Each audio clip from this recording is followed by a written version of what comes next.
नमस्कार और आज के इस विश्लेषण में आपका स्वागत है। आज हम सिर्फ किसी आम क्राइम स्टोरी की बात नहीं करने वाले हैं। आज हम बात करेंगे एक ऐसे परिवार की खौफनाक मनोवैज्ञानिक कहानी की, जो बाहर से जितना शानदार दिखता था, अंदर से उतना ही खोखला हो चुका था। हम बात कर रहे हैं द ब्लू ड्रम मिस्ट्री की। एक बेहद अमीर और सम्मानित पिता का अचानक गायब हो जाना और उसके बाद एक ऐसा सच सामने आना जो किसी को भी अंदर तक हिलाकर रख दे। तो चलिए बिना किसी देरी के इस केस की गहराइयों में चलते हैं। पापा, वापस लौट आओ। कृति और मैं आपको मिस कर रहे हैं। अब जरा सोचिए, ये व्हाट्सएप मैसेज 21 साल के अक्षत ने अपने पड़ोसियों के उस ग्रुप में भेजा था जो उसके लापता पिता को ढूंढने के लिए बनाया गया था। इसे पढ़कर किसी की भी आंखें नम हो सकती हैं। लेकिन इस पूरे केस की सबसे विचलित करने वाली बात यही है, जो बेटा पागलों की तरह अपने पिता को ढूंढने का नाटक कर रहा था और ऐसे भावुक मैसेज लिख रहा था, दरअसल उसी ने अपने पिता का कत्ल किया था। ये विरोधाभास सच में रोंगटे खड़े कर देने वाला है। इस पूरे मामले की शुरुआत होती है लखनऊ के आशियाना इलाके से। यहाँ बाहर से एक परफेक्ट फैमिली फसाद यानी एक आदर्श परिवार की छवि नजर आती थी। मानवेंद्र सिंह एक 50 साल के बेहद सम्मानित इंसान जो कई पैथोलॉजी लैब्स और शराब के ठेकों के मालिक थे। उनके पास पैसा, रुतबा, समाज में इज्जत सब कुछ था। वो अक्सर दूसरों की मदद किया करते थे। लेकिन 20 फरवरी को अचानक वो कहीं गायब हो गए। अब जिस परिवार को समाज इतना परफेक्ट मानता हो, उसके मुखिया का रातों रात लापता हो जाना जाहिर है पूरे मोहल्ले को हैरान कर गया। अब जरा इस गुमशुदगी की टाइमलाइन को ध्यान से समझिए। ये शुरुआती टाइमलाइन पुलिस और परिवार दोनों के लिए बहुत उलझन भरी थी।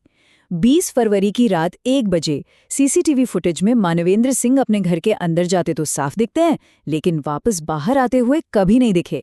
और इससे भी अजीब बात, रात 1:36 पर उनके फ़ोन की लोकेशन घर से 22 किलोमीटर दूर काकोरी में मिलती है।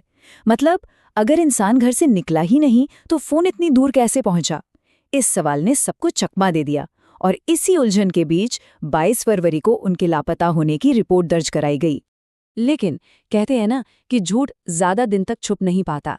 मोहल्ले वालों की लगातार खोजबीन और जांच के बढ़ते दबाव ने आखिरकार अक्षत को अंदर से तोड़ दिया।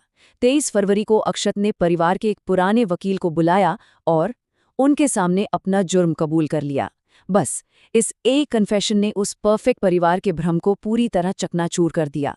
पुलिस को जैसी ही जानकारी मिली, वो फौरन मानवेंद्र के घर पहुंचे और वहां ग्राउंड फ्लोर पर उन्हें एक ऐसा खौफनाक मंजर मिला जिसकी शायद किसी ने सपने में भी कल्पना नहीं की होगी। तो आखिर 20 फरवरी के रात हुआ क्या था? असल में उस रात जो हुआ वो किसी बुरे सपने जैसा है। वक्त था सुबह के करीब 4:30 बजे का। घर में बिल्कुल शांति थी। मावेंद्र सिंह और उनकी 17 साल की बेटी कृति गहरी नींद में थे। तभी अक्षत ने अपने पिता की ही लाइसेंसी 0.315 बोर की राइफल उठाई और सोते हुए पिता के सिर में गोली मार दी। फायरिंग की तेज आवाज से जब उसकी छोटी बहन कृति घबराकर उठी और उसने ये भयानक दृश्य देखा तो अक्षत ने उसे डरा धमकाकर चुप करा दिया। एक ही पल में उसने एक जान ले ली और दूसरी को हमेशा के लिए खौफ के साए में कैद कर दिया। सच कहूं तो इसके बाद जो हुआ वो और भी ज्यादा डिस्टर्बिंग है। अक्षत ने हर एक कदम इतनी बेदर्दी और प्लानिंग के साथ उठाया था कि सुनकर यकीन नहीं होता। पहले उसने बाजार से चाकू और तारपीन का तेल खरीदा, फिर बाथरूम में नल चलाकर अपने ही पिता के शरीर के टुकड़े किए ताकि खून बहने और कटने की आवाज किसी को न सुनाई दे। उसके बाद पुलिस को गुमराह करने के लिए वो खुद रात के अंधेरे में काकोरी गया और फोन वहां फेंक आया। और आखिर में पिता के धड़ को उसने घर के ग्राउंड फ्लोर पर रखे एक नीले रंग के ड्रम में छिपा दिया। यहाँ पर आपको अक्षत के पर्सनालिटी के दो बिल्कुल अलग पहलू दिखेंगे। एक तरफ उसका पब्लिक फसाड था। वो लोगों को दिखाने के लिए 135 फर्जी कॉल्स कर रहा था, मोहल्ले वालों के साथ सर्च पार्टी लीड कर रहा था और एक बेचैन बेटे का नाटक कर रहा था। और दूसरी तरफ थी उसकी प्राइवेट रियलिटी। घर में वो खून से सनी चादरें जंगल में ले जाकर जला रहा था। और हद तो तब हो गई जब अगले ही दिन उसने बाजार से पनीर लाकर अपनी चाची से खाना बनवाया और उसी घर में बैठकर आराम से खाया जहां उसने अपने पिता की जान ली थी। ये इस बात का सबूत है कि कोई इंसान सच्चाई को कितनी आसानी से और निर्ममता से छुपा सकता है। अब सबसे बड़ा सवाल, आखिर उसने ऐसा किया क्यों? अक्षत ने पुलिस को बताया कि उसके पिता उस पर नीट पास करके MBBS करने का बहुत ज्यादा दबाव डाल रहे थे। लेकिन क्या सच में ऐसा था? रिश्तेदारों और पड़ोसियों का सच तो कुछ और ही था। उनके मुताबिक अक्षत घर का इकलौता और बेहद लाडला बेटा था जिस पर पढ़ाई का कभी कोई दबाव था ही नहीं। दरअसल वो अपना खुद का मैरिज लॉन या रेस्टोरेंट खोलना चाहता था। तो ये पूरा झगड़ा पढ़ाई का नहीं बल्कि पैसे, कंट्रोल और अथॉरिटी का था। साफ है कि अक्षत अपने बचाव के लिए एक झूठी कहानी गढ़ रहा था। तो फिर इस मर्डर का असली ट्रिगर पॉइंट क्या था? वो था ये नंबर, 50 लाख यानी 5 मिलियन रुपए। मर्डर से ठीक एक दिन पहले शराब के ठेकों के काम के चलते घर में 50 लाख रुपए रखे हुए थे, जिसमें से कुछ रकम गायब मिली। मानवेंद्र का सीधा शक अक्षत पर गया और इसी बात पर दोनों के बीच दिन में भयंकर झगड़ा हुआ। बात हाथापाई तक पहुंच गई। मानवेंद्र ने अक्षत को थप्पड़ मारा और गुस्से में अपनी राइफल तक उस पर तान दी।